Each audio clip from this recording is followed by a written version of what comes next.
All right, all right. All you not normals, you guys ready for today? Got a good topic with Walker. I was looking at a article today it was kind of shocking. Biden is proposing a increased long-term capital gains tax. That sounds like kind of a snoozer of a topic, but let's take a look at it. I put together a super simple spreadsheet and walked through it. And Walker, let's take a look at it and see what that means. Okay, let's see let's just go to this headline real quick. The long-term capital gains tax rate is 23.8%. There's some specifics. That's generally it. Okay, and it's proposing all the way up to 43.4% long-term capital gains tax. That's on stuff you even hold for over a year. That's for the higher end earners, but still, like, the point that we're going to talk about is the same. So that's pretty big. So that would apply to like double, stocks or any assets that you have to buy and sell. So we put together a little example here. Let's look at this.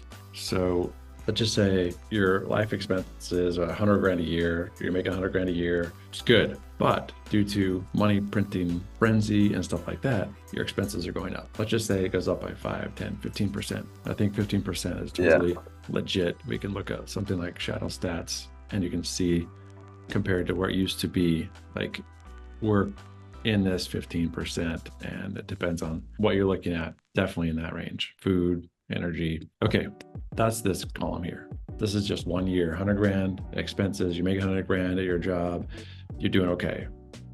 But then everything increases by 15%. So now you have $115,000 in expenses, which is kind of a loss. It feels like a loss of $15,000 to you in like the wealth that you feel. But your expenses have gone up. Plus, if you're buying junk, you have sales tax on top of those smaller expenses of $15,000. So then you have an increase in expenses of $16,500. Yeah. So you feel that much less wealthy. But luckily for you, you've been saving and scrimping, and you have let's just say a stock portfolio of $100,000. That's gone up 15,000 or 15%. And so you sell some and you sell 15,000 to kind of offset that. But then you forgot you are taxed on 20% of that long-term capital gains tax, 20%. So actually your tax is $3,000. So 15,000 minus 3, and you get $12,000.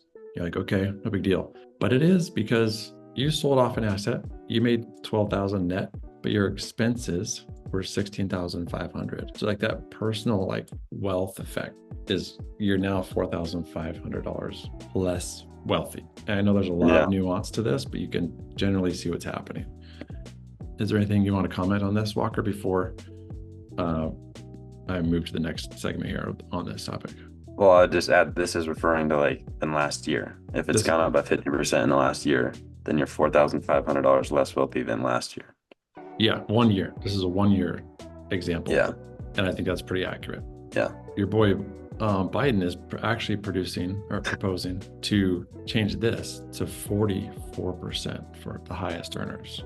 Okay, they'd be earning more than $100,000, but I'm just trying to keep the math simple here. So let's change that. So we just changed this to 44%. So now you were just taxed $6,600 on that $15,000. So you only made $8,400 on that $15,000 gain, which was selling off an asset. And now you're literally feeling $8,100 less wealthy than the year before.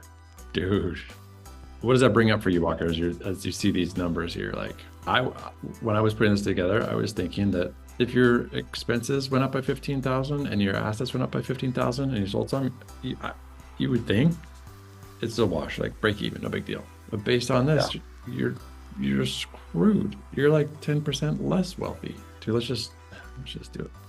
Just make it super small percent. Your expenses didn't go up, and even your portfolio didn't go up. Same, right? So that would be great. That would be, you're just the same as last year. But that's not what happened. How much would you have to have of a larger portfolio? Let's make that from 100 to 200.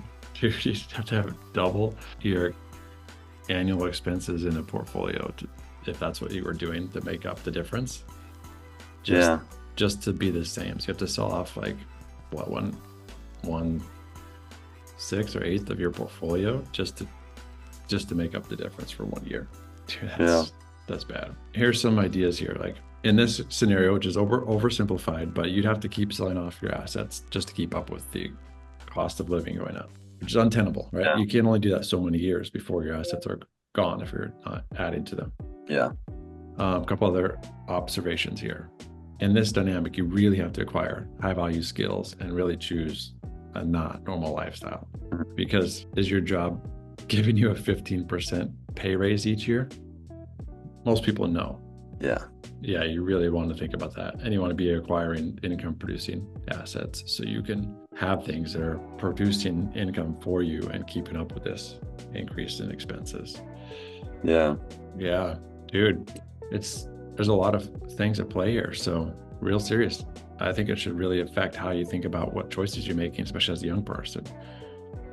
What are you thinking, Walker, as you're looking at this? I think it means that you have to be in a higher percentile of income than you did in the past. Like you could probably be comfortable in the 50th percentile, 20 years ago, but now you have to be, 85th percentile. Okay, so you really have to work on your skills and like how much you're bringing in, right? Yeah, you got to separate yourself. Yep. A lot. Above average. Yeah, and above this increase in expenses per year. It's fun to play with these numbers. We'll just leave them as they are. Okay, well, I would say this. If you're interested in taking a look at ways to think differently and ways to increase your skills and your mindset and your experiences with other people who are trying to navigate this changing world as well, click the link. Check it out. Check out Not Normal. Yeah, click on that link down there. See what's up. I think you'll like what you find. You'll like the people that are there.